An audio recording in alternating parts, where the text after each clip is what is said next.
Well, hello friends. Welcome to my computer. Today I thought I would be doing something a little different from the window management I've been working on lately and implement the Unix move command. So MV for moving files around. And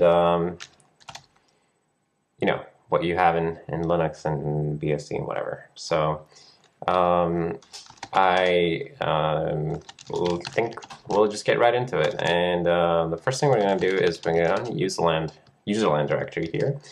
And I'm just flailing around.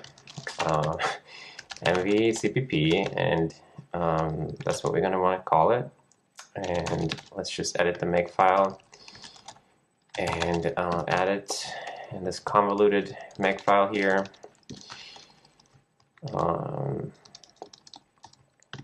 One day I'm going to make this one big beautiful auto-generated thing, but until then we just have to do that manually.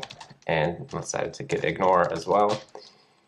Okay, and then we can try make, and of course mv.cpp doesn't have a main, but that's cool. So now we're going to go in QCreator and open it up. And let's just implement it. So I know that what we're going to want to do is use the syscall rename. So this is what that syscall looks like on Linux. So you just tell it the old path and the new path, and it returns an int. So it's straightforward enough. I was in stdio actually. stdio, right. Okay, so let's just write out your typical program for this. Let's see, 1, 2, 3. Usage old path, new path.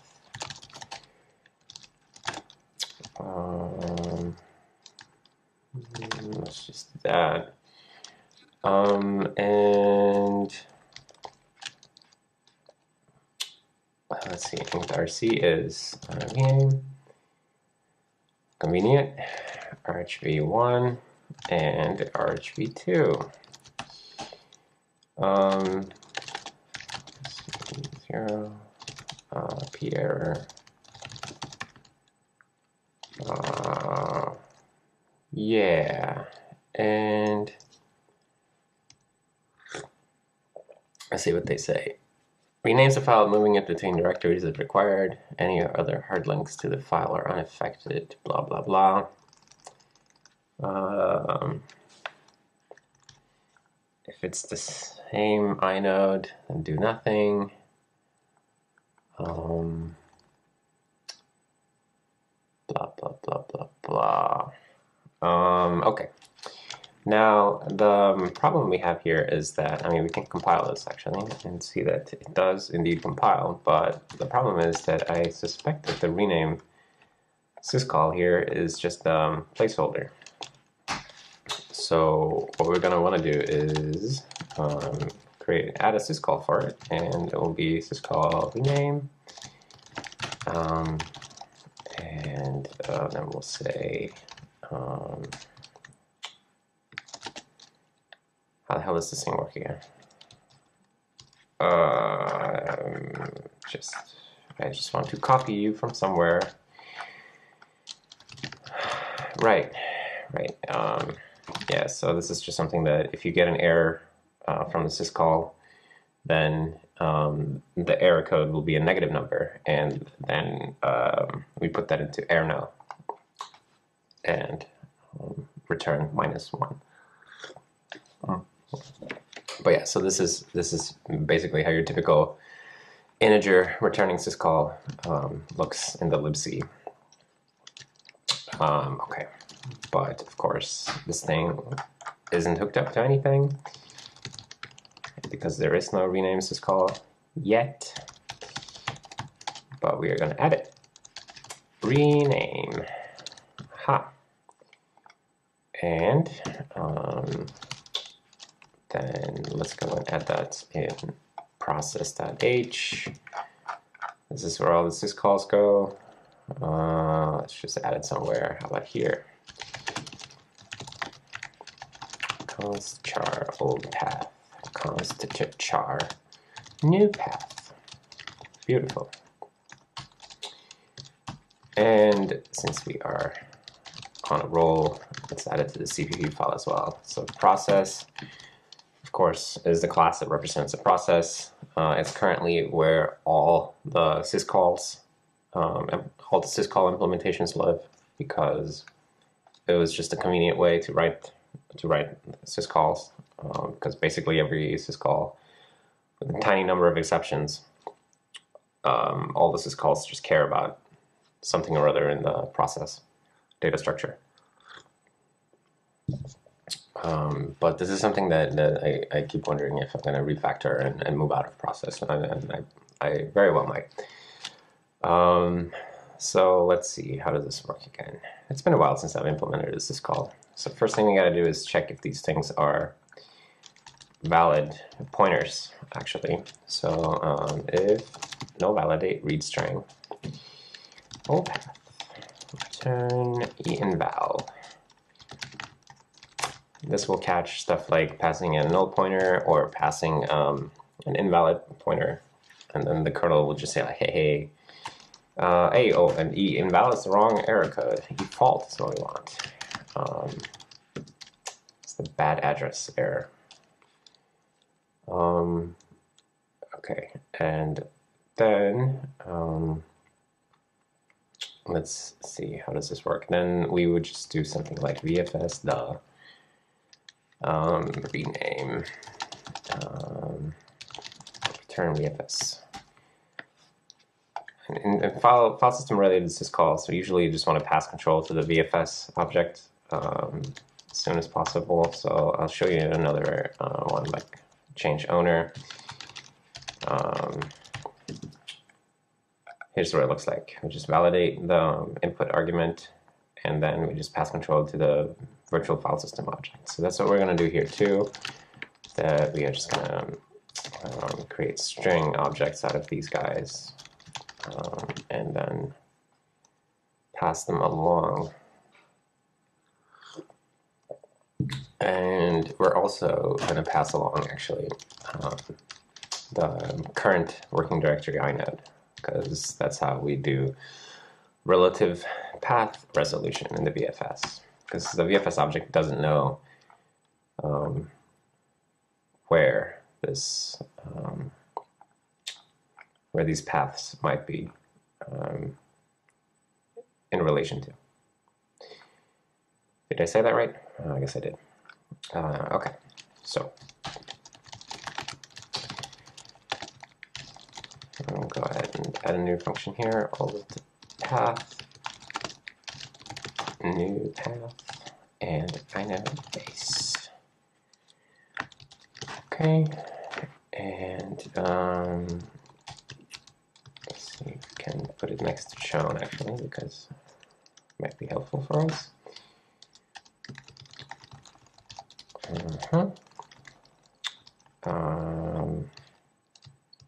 Fix me. Okay, implement that. But before we go any further with that, let's just go and actually add dispatch for this syscall that we made here. So all the syscalls that exist, they are dispatched by this syscall trap entry function. And this is where we enter when user space makes a call to interrupt hex 82. And we call syscall handle, which then has a huge switch statement currently, which is where we add rename syscall. Sys $rename.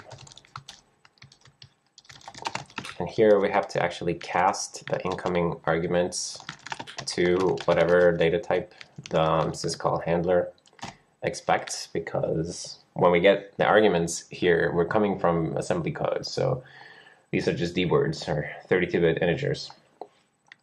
and we have no idea what the data types they might be, and then we look at the syscall identifier, and then we just interpret the argument types based on the syscall ID. In this case, it's 2 const character pointers. Yeah, so that's it. That's enough of that hookup. Now we're going to want to look at implementing the rename syscall. So the first thing we need to do here is figure out if the old path exists.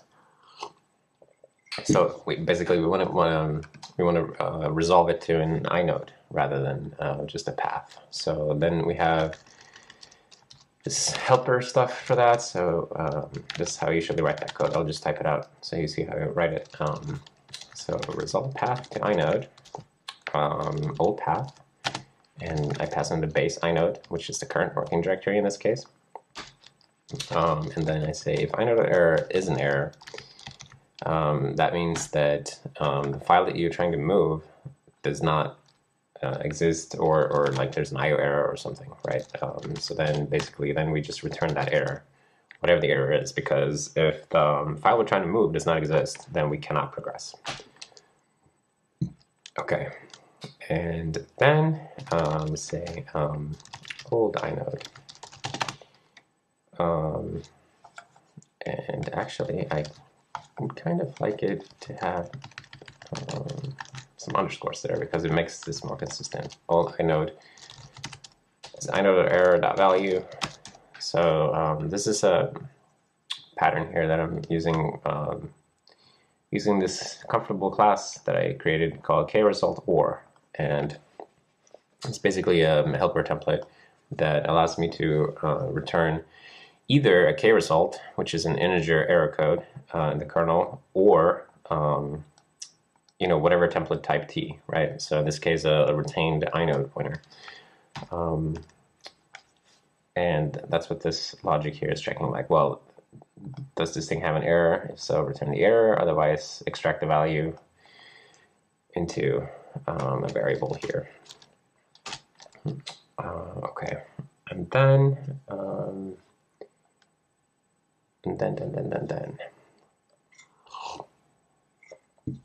let's see. So then we're gonna do the same thing for the new inode. Inode error. Actually, let's use 2 separate variables for this. And we'll call this guy new inode or error. New path, base, and in this case, we are going to want to pass one additional parameter here, and it's going to be the parent inode, I think. Yeah, so, and that's going to be a retain footer. And well, actually, new parent inode. So what this does is that in the name resolution here, if this new inode does not exist, then we still we still leave path resolution knowing what the parent directory should be. So that's just an out parameter here that gives us the parent directory of the new inode, even if it doesn't exist yet. Okay, so then new inode for error is error. So the error might be that it exists, in which case, what do we do if it exists? Let's look that up. Do we have EA exist? No replace. Yeah, but we don't have flags here, so I guess we just overwrite in this case.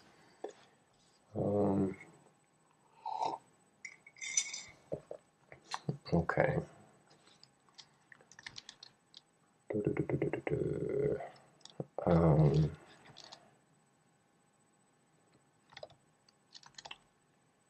Rename.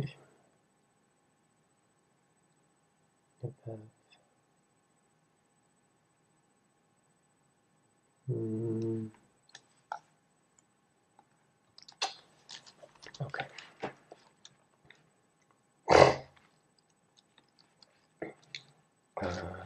If it's an error, then we'll say if new inode or error dot error is not exist.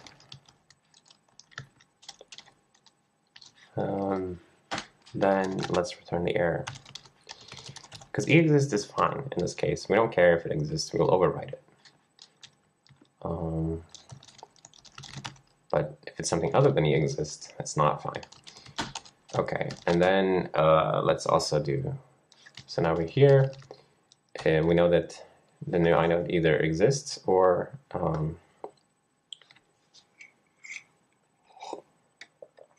it doesn't, but we didn't have an error.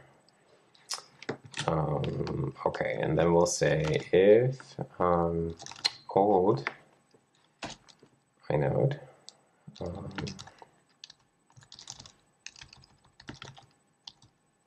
identifier is the same as the new inode. Oh, hold on, we have to put it into a variable here. New inode. If new inode or error value and like hold on.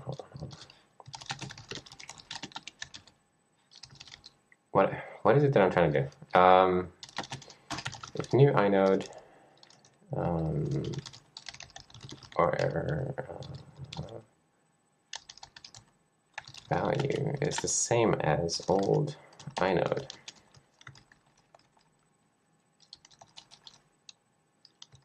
No, that's not what I want to do. Error is exist. No, exist. Wait, why would I get exist if I'm resolving the inode? I wouldn't. Okay, actually, so yeah, I wouldn't even get exist. I'm just resolving the inode.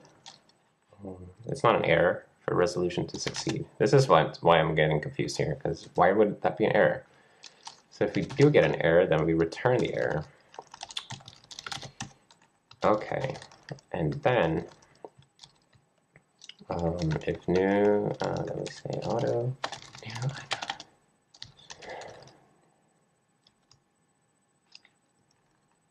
yeah, right. God, this, yeah, okay, I know. We wouldn't get exist, we would get a different error, that's why. It's been a while since I've been working on the file system. If the error is, end, then we return the error, because end means that no such file or directory. That's the problem that we might be having here. Jeez. Okay, well that was a confusing episode. Okay. New inode.putter is the same as old inode. Return case success. We just silently succeed if you're trying to move the same inode to itself.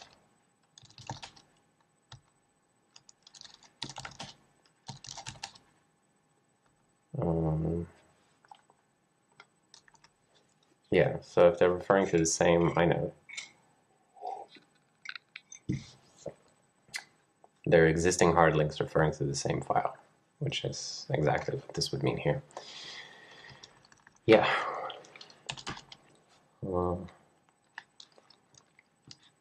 Okay.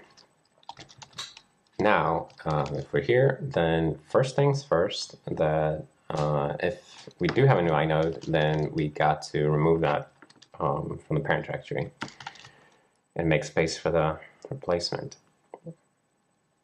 So, new inode.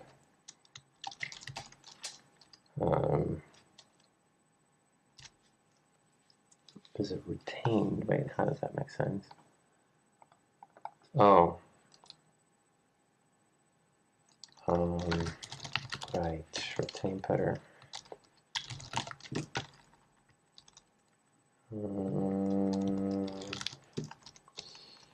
Yeah, I'm having a little bit of a data type confusion here, because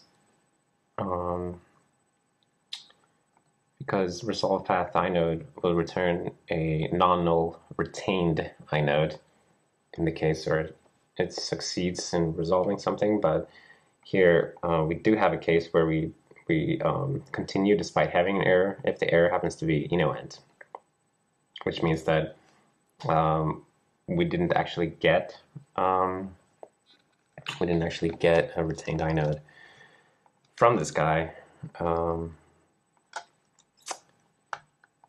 So in that case, we need to write this code a little bit differently. If new inode or error is error, yeah, and I will say on inode.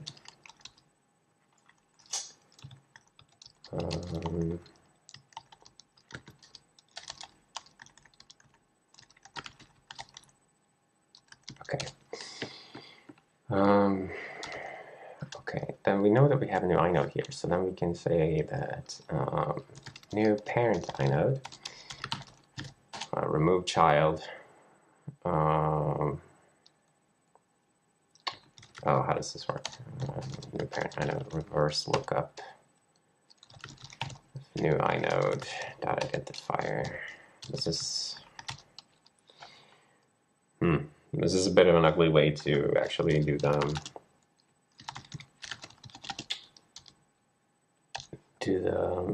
removal. That we have to do a reverse lookup because we don't. That's the only way we can remove a child from this parent directory is removing it by name. But that's fine. So let's say if success is error, return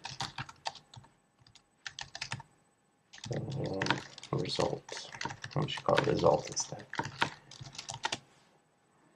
Okay, so now if we get here, then now we know that we removed it successfully from the parent, and the parent should now be ready for insertion, or just ready to receive a new child. So let's say new parent inode add child, and that would be the old inode identifier,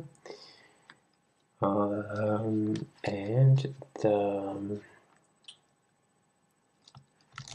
new path base name, I guess. So we got to compute that. And the file type, I don't know. We'll just say 0, whatever. That's okay. I don't know. Is this some fixed new file type? It's some ext2 file type thing. I don't know.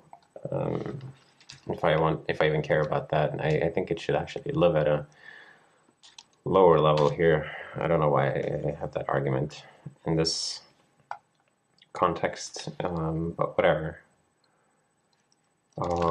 If result is error, return result.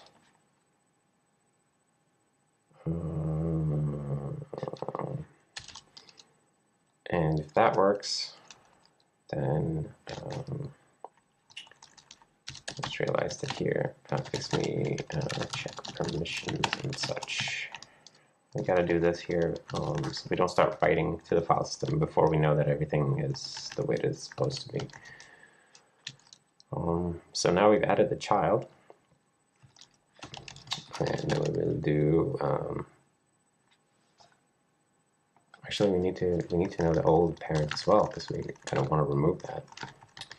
So let's include that in the resolution up here. Old parent inode.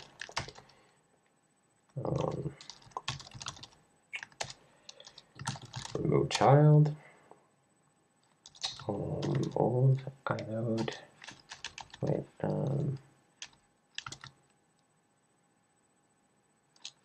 Remove child.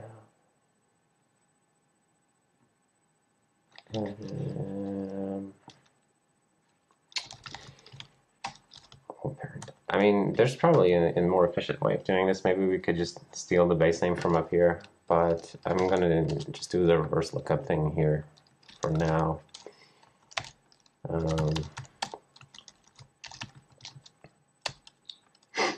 And result is error. Return result.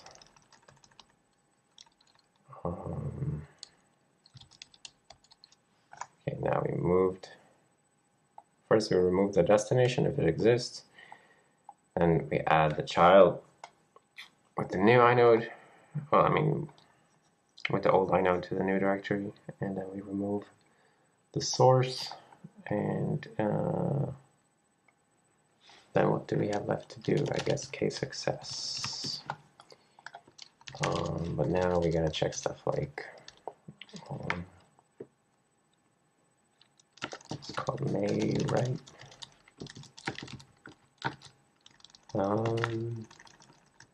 Yeah, we want to check that we can write to the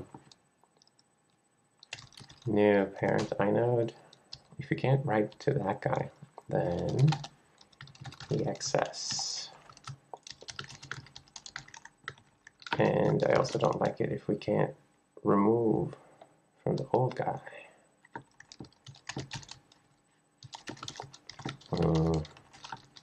This is how you write this. So yeah, so if we can't write to the source or destination directory, then we fail with the access.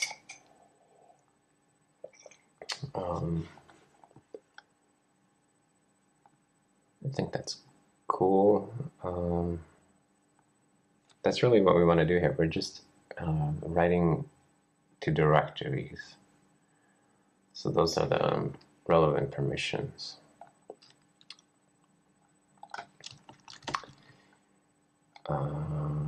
Okay.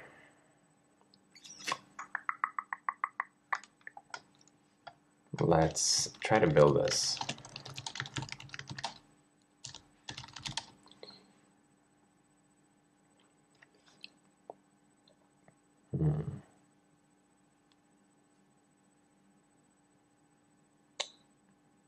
I know that I have to fix various things, but let's see how far we are already.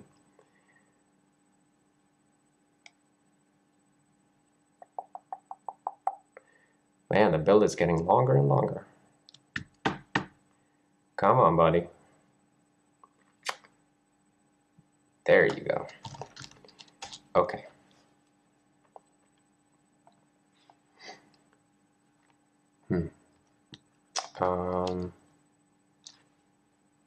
Then we don't even have MV installed because I forgot to add it to my test file system syncing script here. But that's just a matter of copying it in and rerunning the sync script. Okay. MV. Yep. And let's be root for simplicity. MV kernel map, TMP kernel map. Well, it did show up here. Is it in root? No, it's not. And out of curiosity, did we just break this file system? Oh, and e2fsck is what I wanted. It looks good. Very interesting.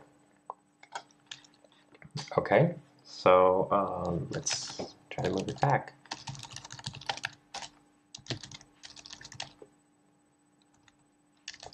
What the heck happened? See, this is where it messes everything up, right? Because looky here. If I do this, then the new path is just slash. So the kernel.map inode will be written over the slash inode. It doesn't actually interpret this command correctly. And I have a feeling that it's up to the user space command to do this the right way.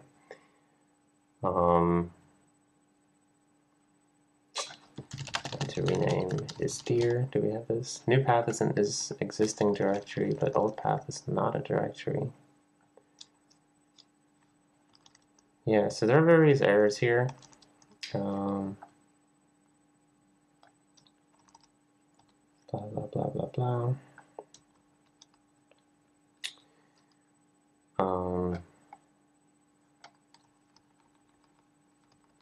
Anti-perm, blah, blah, blah.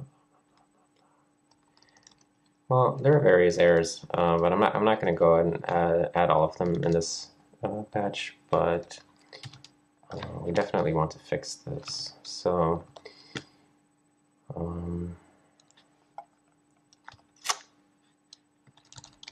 what's an isdir if it's an existing directory, but OPath is not a directory? Okay, so we'll start with that. And if alt inode is, wait, if new inode is not an error. Inode is directory. Old inode is directory.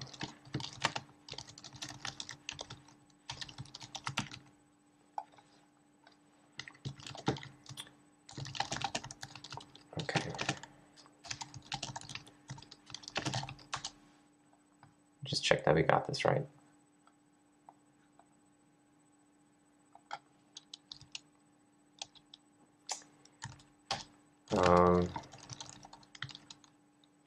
MV kernel map / permission denied. Right, MV kernel map.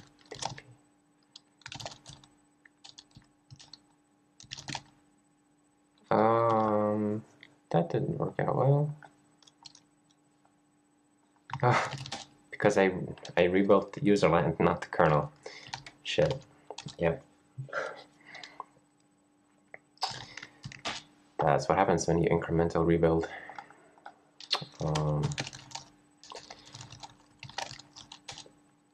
Right, it's a directory. That's good. So then what we want to do is maybe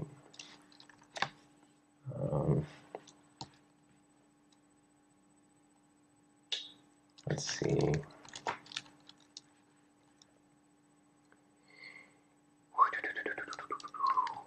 File system path.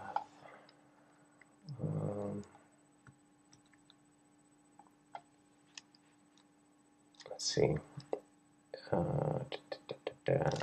Let's do.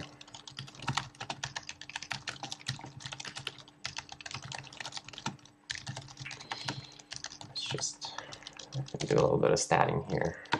Say int cstat lstat argv2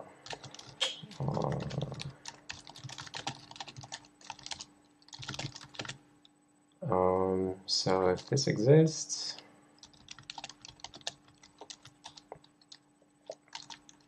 and let's see,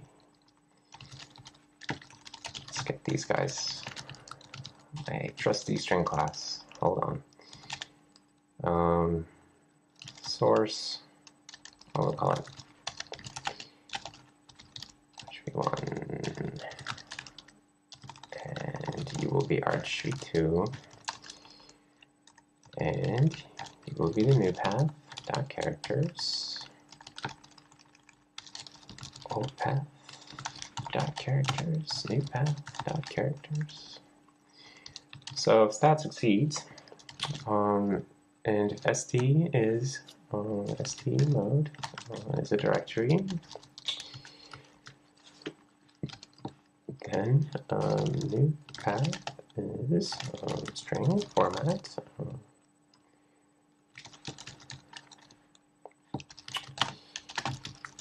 New path dot characters. Files, old path base name. Let's see, old base name. And the old base name is old base name. File system path, old path dot base name. Yep. And of course, we need to include that header So the file system path is just a little helper class that knows how to parse paths, relative paths, you know, with dot slash whatever, and it knows how to canonicalize those. And it also knows how to extract the base name from such a path. Yep. Okay. So let's try with this.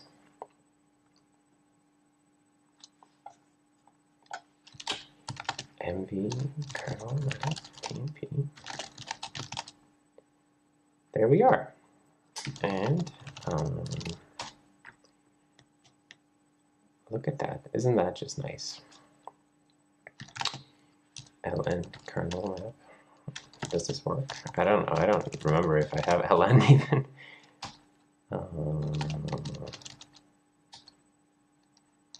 ln tmp kernel map.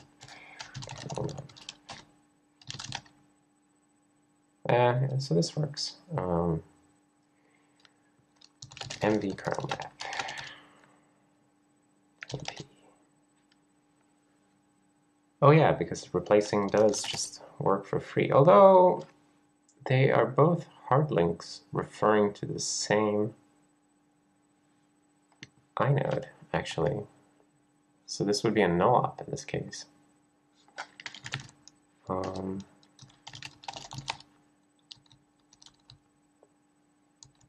If opath and new path are existing hard links referring to the same file, then rename does nothing and returns a success status. Interesting. It's kind of strange. But whatever, I don't care about that now. Oh, here we have some unrelated stuff that I don't want to commit, but other than that, I think that we're in a good place here, so let's do a patch review. Starting, I guess, starting wherever git diff puts us, so in the VFS rename. Okay, so here we extract the, we resolve the old inode and its parent, and then the same thing with the new inode and its parent from these two paths we are passed. I'm also passing along the base for relative paths. And then we check that if we can't write to either the new parent or the old parent, then we just bail out with the excess. And then here, if there was something that we would overwrite, if it's exactly the same as the previous one, we just say that this is a no-op, and we return success. I'm a bit weirded out by this, actually, so I'm going to add a... is this really correct?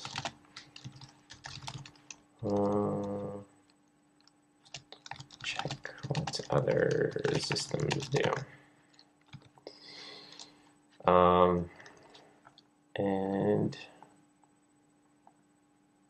Then if the new inode is a directory but the old one was not, then return is dear error. Okay, so now this is where we start to commit the changes.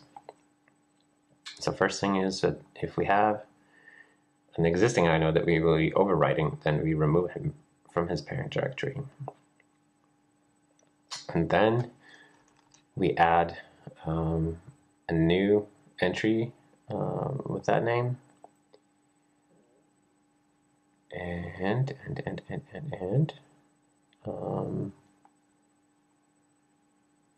using the base name from the new path, right?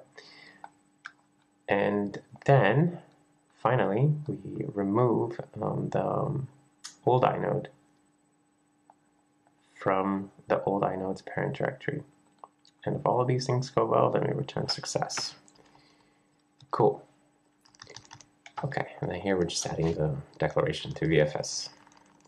Okay, so here's the syscall handler in process. We are just checking that the old path and the new path are inside of the process address space, and then we pass it all along to VFS. That's fine. Here's the header for that. Here's the dispatch code in syscall.cpp.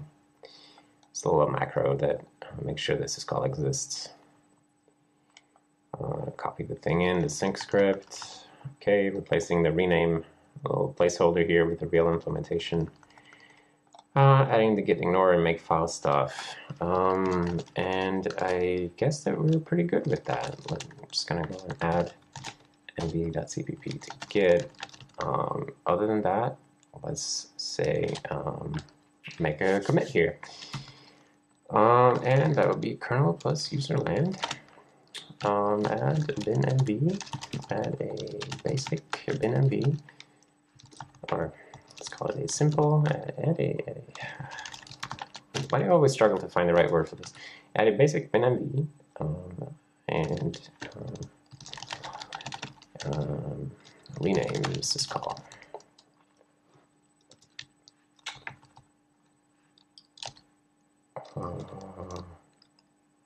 I like it the other way around. A basic rename syscall along with a binmv. Add the rename syscall along with a basic binmv. See? Important details here. Okay. Let's push that to the inner world. And wow, it's taking forever. Okay, I'm just going to go into my comfy environment here and try it one more time. Let's go home, touch foo, and the foo bar. Nice. So I think that this about concludes today's video. So you just watched me create the binmv program and implement the syscall rename in the Serenity operating system. So if you made it this far, then I thank you for watching. I hope you saw something interesting, and I will see you next time.